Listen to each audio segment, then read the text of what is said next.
할렐루야. 오늘 예배 시간 가운데 성령께서 운행해 주셔서 제 대신 화관을, 슬픔 대신 희락을, 근심 대신 찬송의 옷을 입혀주시는 은혜의 예배 시간이 되어서 예배 시간에 하나님의 놀라운 은혜로서 우리의 모든 마음의 무거운 짐이 덜어지고 하나님의 능력으로 새롭게 되는 은혜와 축복의 예배 시간이 되시기를 주님의 이름으로 축원합니다. 오늘부터 몇 주간에 걸쳐서 어둠에서 빛으로 라는 제목으로 조선 선교 이야기를 여러분과 함께 나누려고 합니다. 하나님께서 그 사도 바울을 이방에 보내실 때에 그 이야기가 사도행전 26장에 말씀이 나와 있는데 18절 말씀에 보면 주님께서 뭐라고 말씀을 하시느냐, 그 눈을 뜨게 하여 어둠에서 빛으로 사탄의 권세에서 하나님께로 돌아오게 하고 죄의 사함과 나를 믿어 거룩하게 된 무리 가운데서 기업을 얻게 하리라 라는 이제 하나님께서 말씀을 사도 바울에게 주셨는데, 사도 바울로 시작한 그 이방의 선교의 역사가 예루살렘에서부터 시작해서 어디까지 이르게 됐냐면 오늘날 우리나라가 있는 극동지역, Far East, 극동지역 한반도까지 주님의 복음이 전래가 되었습니다. 그래서 정말 사망과 흑암의 그늘에 있었던 우리 민족들, 어둠에 거했고 사탄의 권세에 처해 있었던 우리 이 민족에게 주님의 밝은 빛이 비침으로 말미암아 우리 민족이 주님 안에서 죄사함의 은혜를 얻게 되었고 하나님을 믿게 되었고 거룩하게 된 무리가 되었고 하나님의 기업, 즉 천국을 유업으로 받는 그런 은혜와 축복의 민족이 되게 되었던 것입니다. 이제 그 바울로부터 시작했던 그런 복음의 역사가 우리나라에 오기까지, 특별히 이제 서양의 선교사님들이 귀하게 이제 쓰임을 받게 되었는데, 이제 오늘은 이제 앞으로 몇 주간에 걸쳐서 우리나라의 생명의 복음을 전래해준 서양 선교사님들의 조선 선교 이야기에 대해서 여러분과 말씀을 나누겠습니다.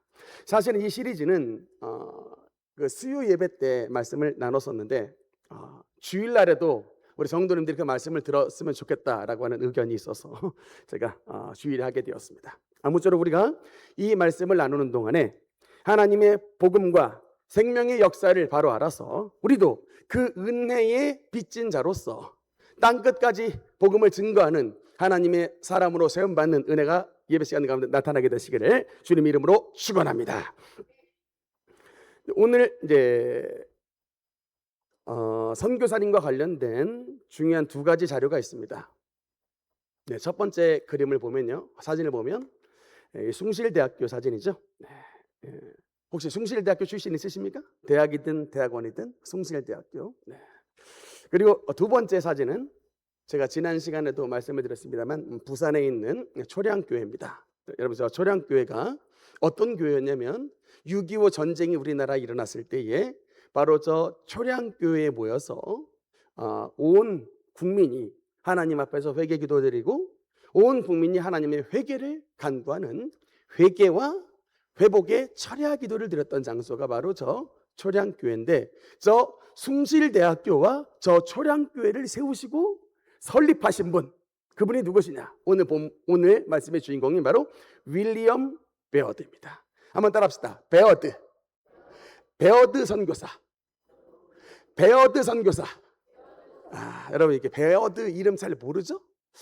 그러니까 제가 우리 한국 교회가 왜 성도님들이 이렇게 연약하고 또 우리 기독교인이 되었던 것을 우리가 왜 이렇게 부끄러워하고 예수님을 믿는 사람으로서 왜 이렇게 자긍심이 없을까를 생각해 봤을 때 그 이유 중에 하나를 꼽자면 역사적인 무지 때문에 그렇습니다. 여러분, 근데 우리가 앞으로 몇 주간에 걸쳐서 이 말씀을 나눌 텐데 기독교가 우리 대한민국의 근대화와 발전에 얼마나 지대한 공헌을 했는가를 여러분께서 아시게 될 것입니다. 오늘은 그 초석을 놓았던 베어드 선교사님에 대한 이야기를 좀 나눌 텐데, 일단 왼쪽 사진은 베어드 선교사님이 젊으실 때 모습이고요, 오른쪽은 이제 연세 잡숫살 때의 얼굴입니다. 저번에 양력을 잠깐만 보면 미국의 인디애나주 출신인데 그 조부모님이 그 스코틀랜드 이민계 출신이시더라고요. 청교도 신앙을 아주 이어받아서 하여튼 여러분, 저 선교사님들 양력 보면요, 한결같이 뭐냐면 어린 시절에 엄격한 신앙교육을 받았다야. 절대 빠지지 않아요. 이 문구가 어린 시절에 부모님이 자유롭게 방임했다가 아니고 엄격한 신앙교육을 받았다. 이게 전부 공통분모예요. 저 마찬가지입니다. 베어드 선교사님도 부모님이 그렇게 유복하지 못했어요. 그러니까 부모님이 그렇게 잘 사는 집안이 아니었는데 그럼에도 불구하고 자식들의 신앙교육만큼은 매우 엄격하게 시켰는데, 이 베어드 선교사님 대학을 보니까 하노버 대학 출신이고요. 신학교는 맥코믹 신학교 출신인데 시카고에 가면 맥코믹 신학교가 있습니다. 우리나라에 관련된 특히 우리 장로교 신학교를 세우신 창립자 사무엘 마펫 마포 3열 선교사님 얼굴 나오죠? 네, 바로 이분인데 이 선교사님도 맥코믹 신학교 출신이세요. 그래서 저 사무엘 마펫, 젊은 20대 사무엘 마펫과 베어드가 저 맥코믹 신학교에서 조선 선교를 위해서 이미 기도를 하고 준비를 했다고 합니다. 전 화면으로 다시 돌려주시죠. 네. 그래서 근데 이 베어드의 집안이 좀 어렵다 보니까 그 베어드의 형님인 존 베어드가 있는데 그 형님이 동생 윌리엄 베어드의 학비를 해줘서 이제 공부를 하게 됐다고 하는데, 이제 그러다가 이제 저분이 신학교 맥코믹 신학교를 졸업을 하고 델 노르트라고 하는 지역에 작은 개척교회 같은 조그만 교회를 목회를 하게 되었습니다. 그러다가 그 델 노르트 지역에 그 스페니쉬, 그러니까 그 멕시칸들을 주로 모여 있는 대학교가 있는데 델 노르트 대학이라는 곳인데 28살에 학장이 돼요. 델 노르트 대학에 학장이 됐는데 그것으로서 이제 그 돈벌이를 하고 있다가 근데 그러던 가운데 사무엘 마페 선교사님하고 이제 기도 모임을 하고 있는데 형편이 넉넉하지 못하니까 조선 선교를 가고 싶은데 조선 선교를 선뜻 지망을 하지 못했어요. 근데 이때에 나섰던 분이 유명한 분이 있습니다. 다음 사진을 잠깐 보면요, 여러분 우리 대한민국의 선교사 가운데 항상 1번으로 뽑는 호러스 언더우드 선교사님 있죠. 이렇게 왼쪽 그림인데 그 언더우드 선교사님의 형님이 계세요.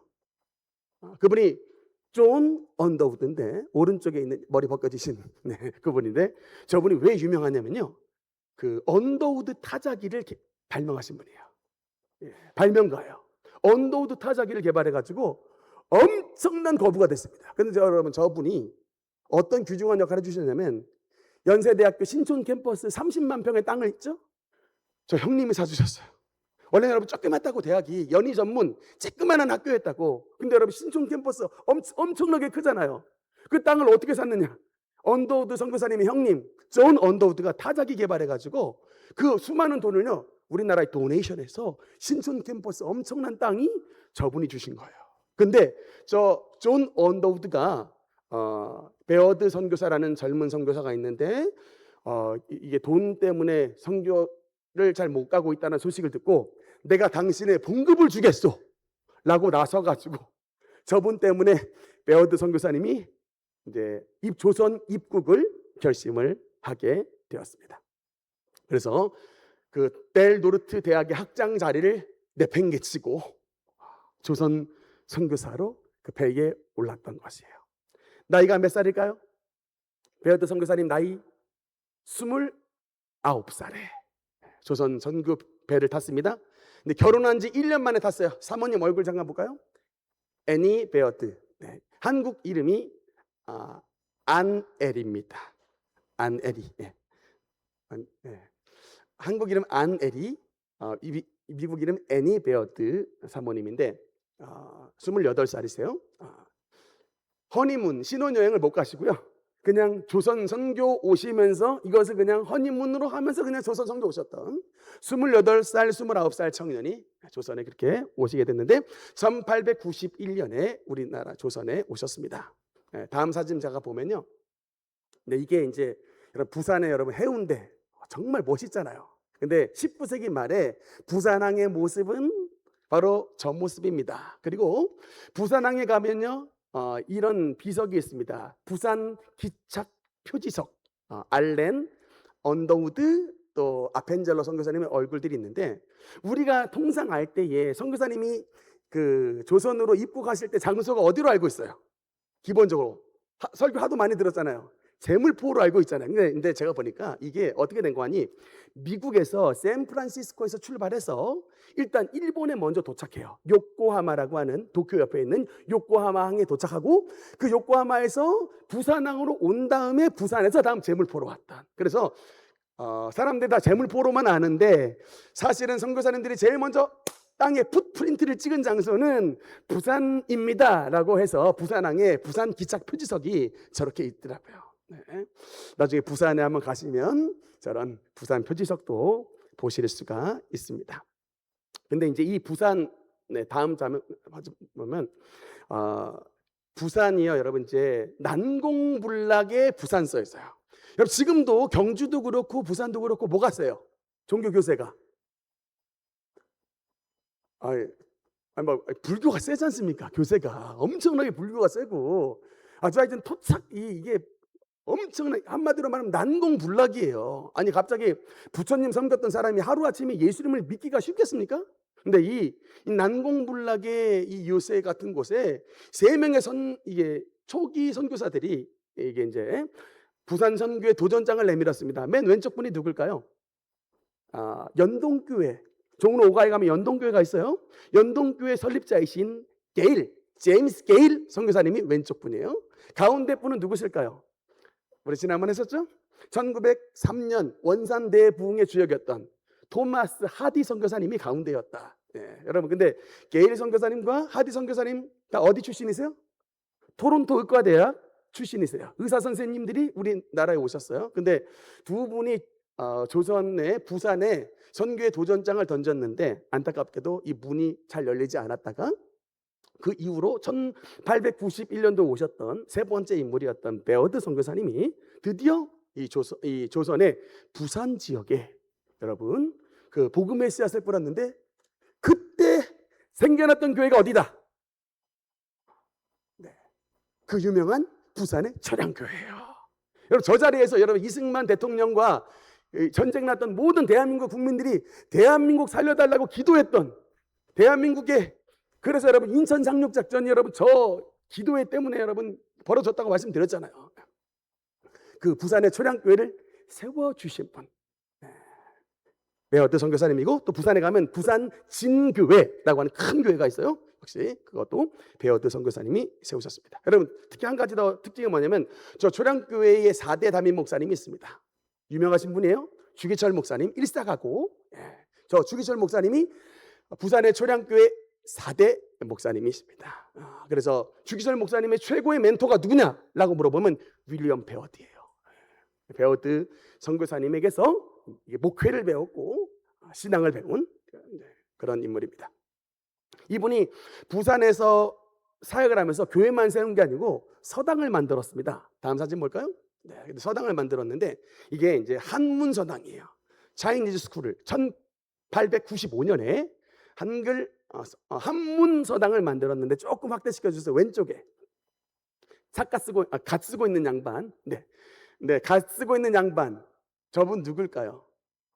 수요일 날의 말씀을 잘 들으신 분은 아실 텐데 저분이 누구냐면 우리나라 최초의 성경 번역을 했던 그 최초의 성경이 존 로스라고 하는 선교사님이 만든 누가복음 전서인데 그 누가복음 전서를 한글로 번역했던 그분이 바로 저분입니다. 서상윤.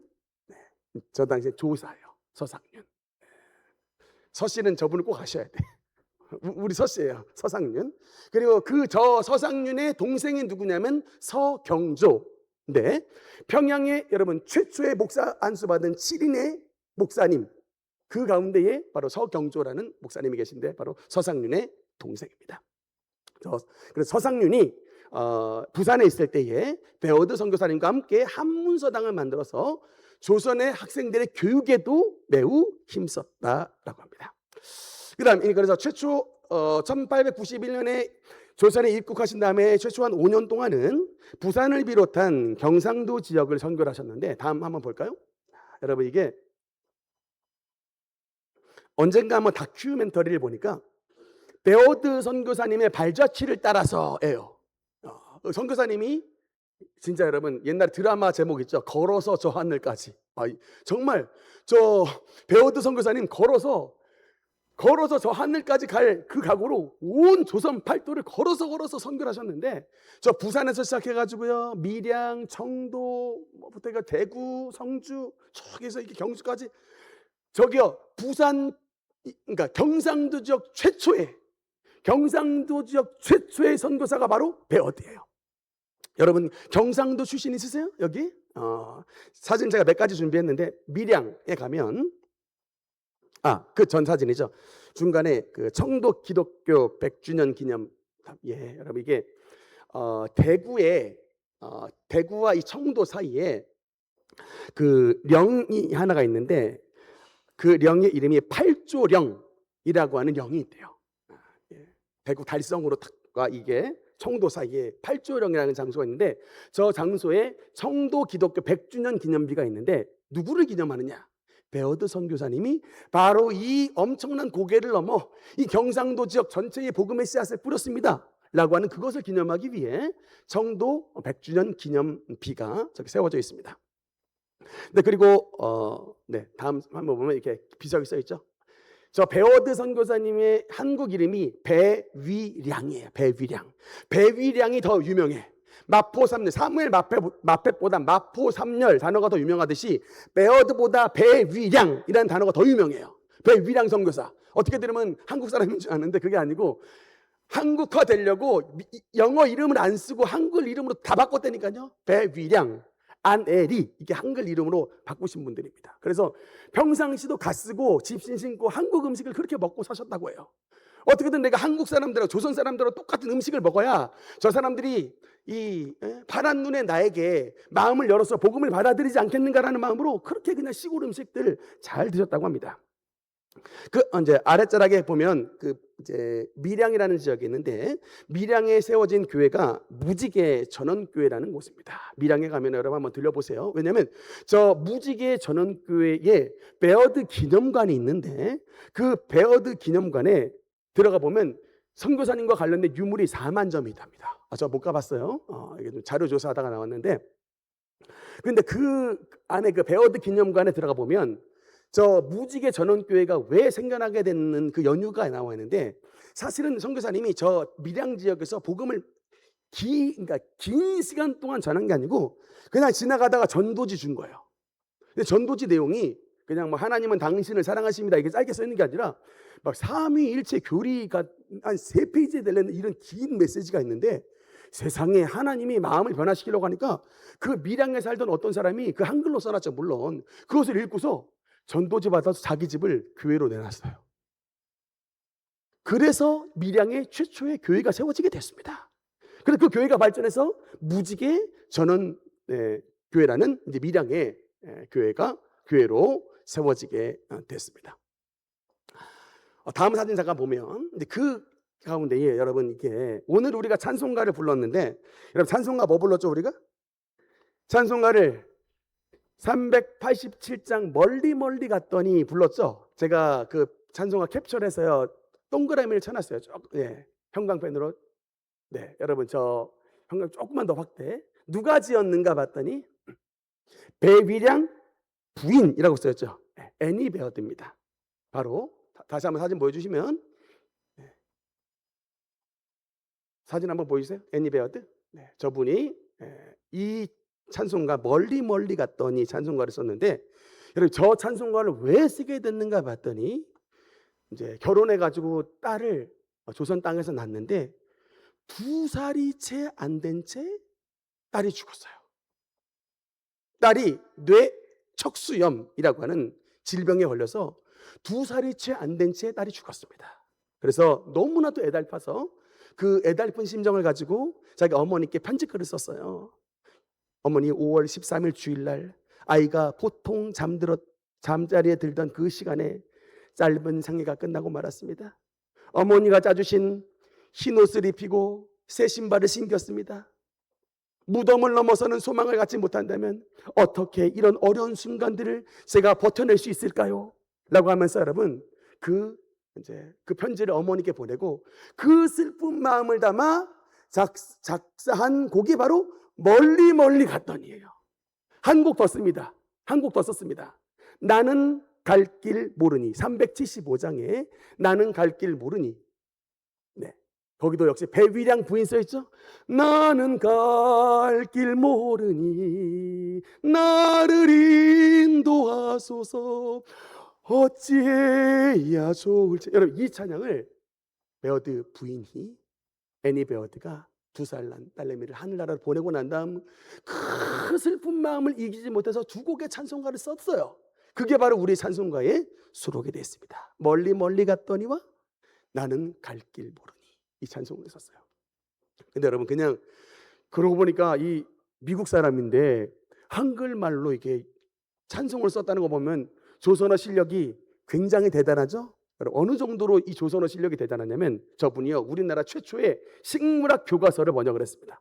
다음 사진 보면 소설도 하나 썼고 식물학 교과서도 썼는데, 식물도설이라고 하는 그러니까 숭실 대학에서 이제 강의를 가르쳤을 때 교수님이에요.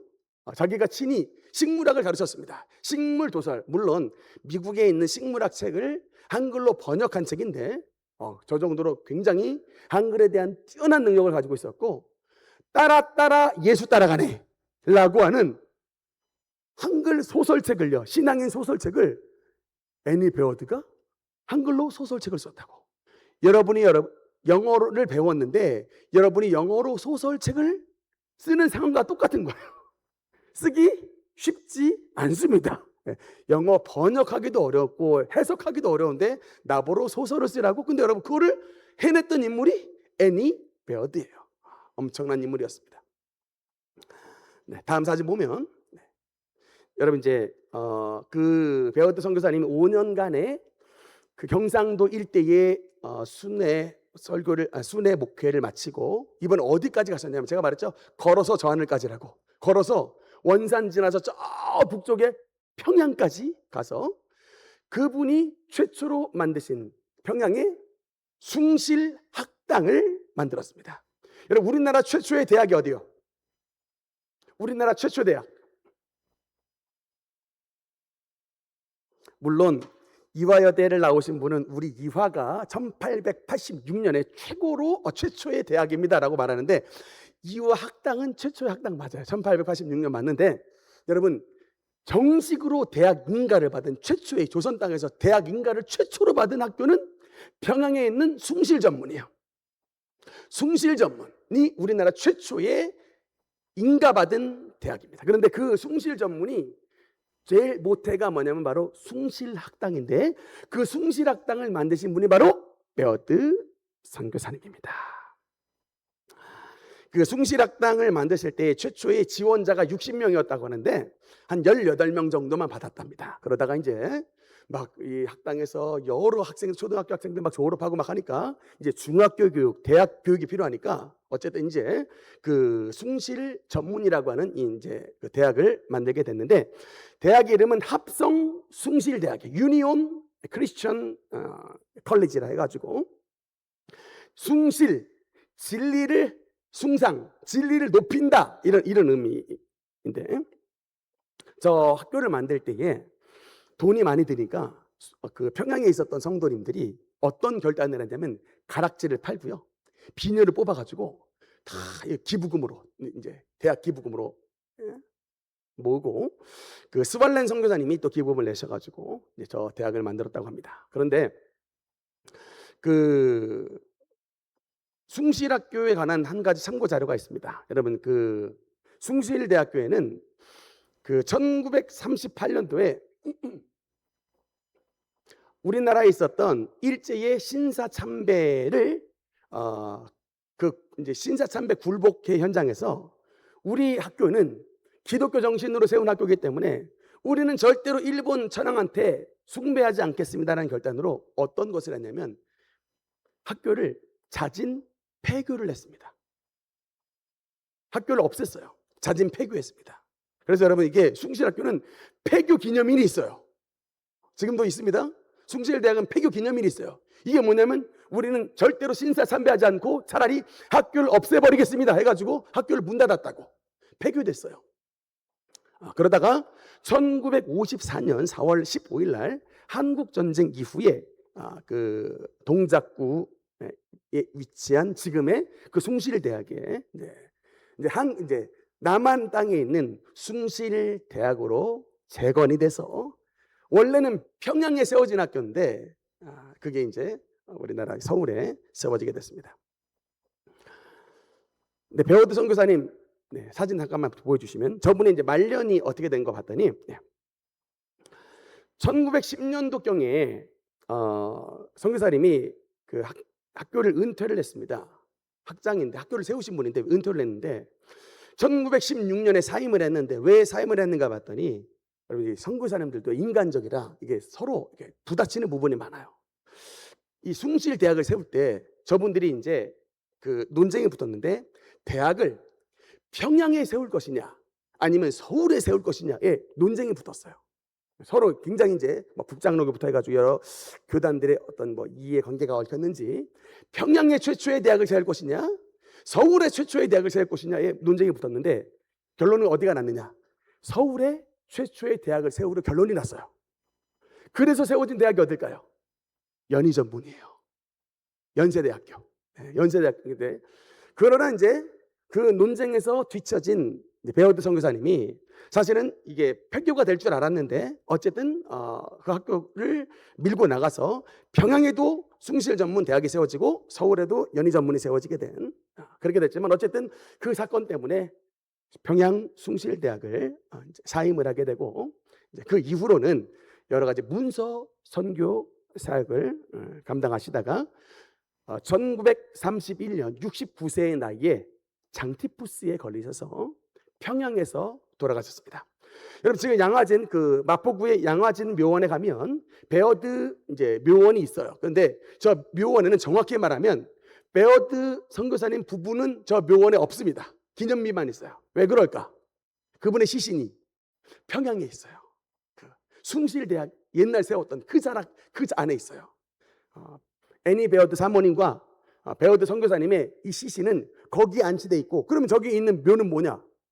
배어드 선교사님의 두 분의 아드님이 계신데 그 두 분의 아드님도 프린스턴 출신인데 아버지 이어서 우리나라 오셔가지고 선교사 하셨어요. 그래서 그분이 그 두 명의 아드님이 묻힌 장소가 바로 저 양화진에 묻혔고 애니 배어드와 배어드 선교사님을 기념해서 이 배어드 묘원이 저렇게 설치가 되어 있는 것입니다.